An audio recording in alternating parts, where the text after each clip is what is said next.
ఇలా పేపర్‌లో వచ్చిన వార్తలలో అంటే సోషల్ మీడియా వచ్చిన తర్వాత ఏది ఏ రోజుదో, ఎవరెందుకు మాట్లాడినరో, ఏ సర్వేలేమిటో ఏమీ అర్థం కాదు. అంతా గందరగోళమే ఉంటది. ఏ మాట కామాటనే పత్రికల్లో, పేపర్‌లో వచ్చింది ఇయాల వచ్చిందట గనక, ఓహ్! ఈ పేపర్ ఇంతకుముందుకేమో పేపర్‌లో వచ్చింది, వార్త వచ్చినా, పేపర్‌లో ఒక ఫోటో వచ్చినా, పేరొచ్చినా దానికుండే అది ఏమంటారు దాన్ని వాస్తవం నమ్మడానికి అవకాశం ఎక్కువుండేది. ఈరోజు అది లేదు.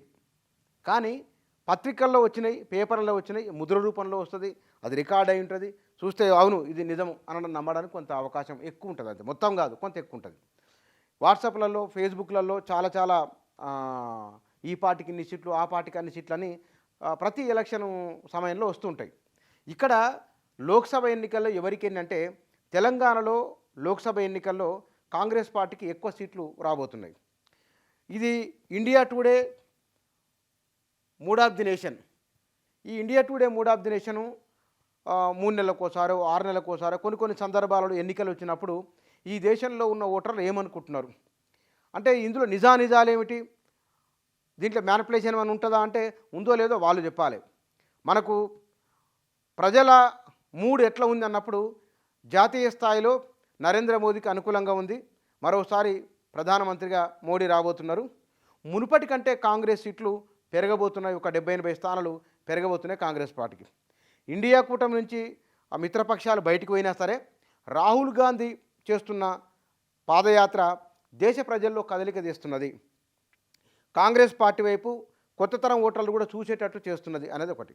అది జాతీయ స్థాయికి సంబంధించింది.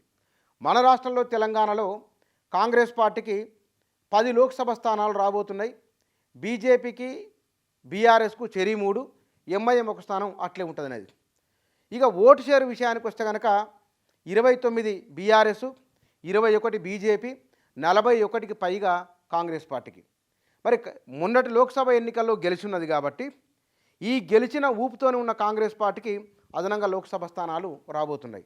ఆంధ్రప్రదేశ్లో తెలుగుదేశం పార్టీకి గతంలో వచ్చిన 17 లోక్సభ స్థానాల వరకు తెలుగుదేశం పార్టీకి రాబోతున్నాయి. అక్కడ ఉన్నాయి 25 లోక్సభ ఏపీలో ఉన్నాయి, 17 తెలుగుదేశానికి మిగిలినాయి మిగతా వాళ్ళకు. ఇక్కడ 17 లోక్సభ స్థానాలుంటే 10 స్థానాల వరకు కాంగ్రెస్ పార్టీకి వస్తున్నాయి, మిగిలిన 7 ఇతరులు పంచుకుంటున్నారు. అయితే కాంగ్రెస్ పార్టీ 6 గ్యారెంటీల ప్రభావం చాలా బలంగా ఉన్నది. ఇది రీసెంట్గా ఇంకో లెక్క వచ్చింది. మన రాష్ట్రంలో మొత్తం ఓటర్ల సంఖ్య ఎలక్షన్కు మొన్న అసెంబ్లీ ఎలక్షన్కు ముందు ఉన్నది అది 3,26,00,000. ఇప్పుడు అది 3,34,35,00,000కు పోయింది. అందులో 1,65,00,000 పైబడి మహిళా ఓటర్లు ఉన్నారు. ఈ 6 గ్యారెంటీలలో 2,500 రూపాయల పథకం కింద మహిళలు వస్తున్నారు, ఉచిత బస్సు మహిళా ప్రయాణికులు, తర్వాత రాయితీపైన సిలిండరు, విద్యుత్తు, ఇవి తక్షణంగా కుటుంబాల మీద ప్రభావం చూపేవి. కాబట్టి ఈ అంచనాతోని అంటే ఉచిత డిసెంబరు 9వ తారీఖు నాడే తెలంగాణలో రాష్ట్రంలో ఉన్న మహిళలందరూ ఉచితంగా బస్సులో ప్రయాణించవచ్చు అనేది వచ్చింది. అంటే 1,65,00,000 మంది ఓటర్లలో మెజారిటీ షేర్ మాత్రం కాంగ్రెస్ పార్టీకి వచ్చే అవకాశం స్పష్టంగా కనబడుతున్నది. అందువలనే 10 లోక్సభ స్థానాలంటే బహుశా ఇంతకుముందు 2 నెలల కింద వచ్చిన సర్వేలో 10 నుంచి 12 స్థానాల వరకు కాంగ్రెస్ పార్టీకి రావచ్చని ఇంతకుముందుకు వచ్చిన ఒక సర్వేలో సీ ఓటర్ సర్వేలో వచ్చింది. ఇప్పుడు India today mood of the నేషన్లో 10 Lok Sabha స్థానాలు వస్తున్నాయి.